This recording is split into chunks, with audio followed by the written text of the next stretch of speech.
tended to be chosen without adequate attention to compatibility. She liked handsome men, and also seemed to cultivate men about whom there was a slight whiff of danger. Isabel was far more cautious in her friendships, and tended to show a certain reticence before she opened up to a new acquaintance. Cat could at times be a bit moody, whereas Isabel usually made an effort to keep bleak feelings to herself.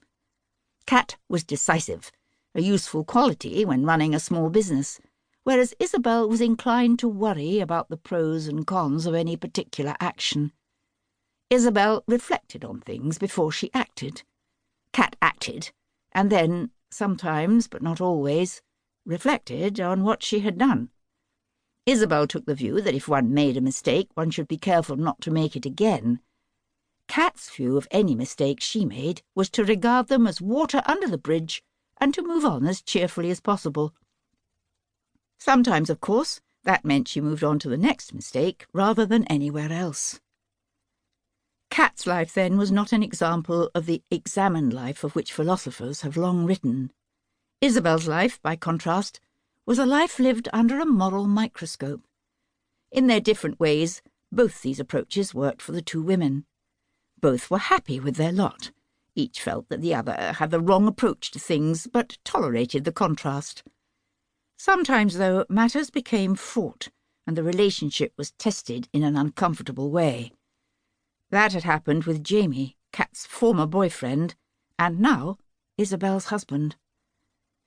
When Isabel was introduced to Jamie, she imagined that he must be just one more of Cat's unsuitable boyfriends, as unreliable as he was good-looking. She was wrong. Jamie was quite unlike any of Cat's previous men, and it was perhaps for this reason that she ended her affair with him after they'd been together for little more than a few months. Jamie, it seemed, was not what Cat was looking for. He was simply too safe. Not that Jamie was ever dull, far from it. But if he was somebody like Cat, looking for a man who had just a touch of wildness about him, then Jamie was not that. Jamie was decent, heart-meltingly decent, as one of Isabel's friends had once described him. And dishy, the same friend had added, knee-weakeningly dishy. After Cat had broken up with him, Isabel had continued to see Jamie, whom she had considered a friend. This friendship had in due course become something more, and Isabel and Jamie became lovers, and eventually spouses. Not surprisingly, Cat took this badly, with a complete lack of grace, in fact. No niece expects her cast-offs to be taken on by her aunt, and there ensued a period of chilled relations between the two women. The birth of Isabel's son, Charlie, had made matters even worse, although eventually a thaw set in, and Cat accepted the existence of Charlie. Huffs can be demanding, even to the huffiest. What was more, Cat needed Isabel's help in running her delicatessen, and now Isabel regularly and generously provided cover over busy periods or when Cat was short-staffed.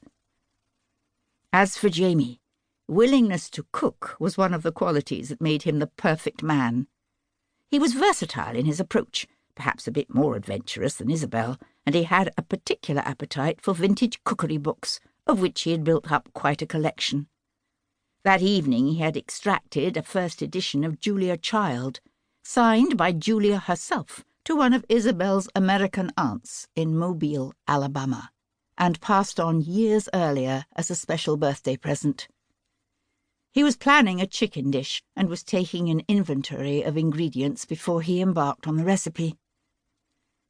They were by themselves, enjoying that blissful period of calm so familiar to parents when the children have been put to bed, the scattered toys rounded up and put away, and quiet reigns in the house.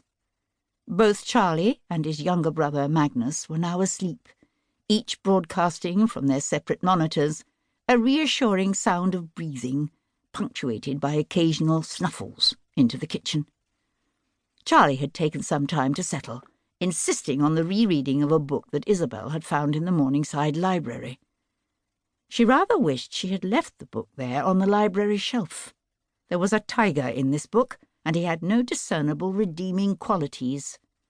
He was fortunate, she felt, to avoid the fate of tigers she remembered from her own childhood.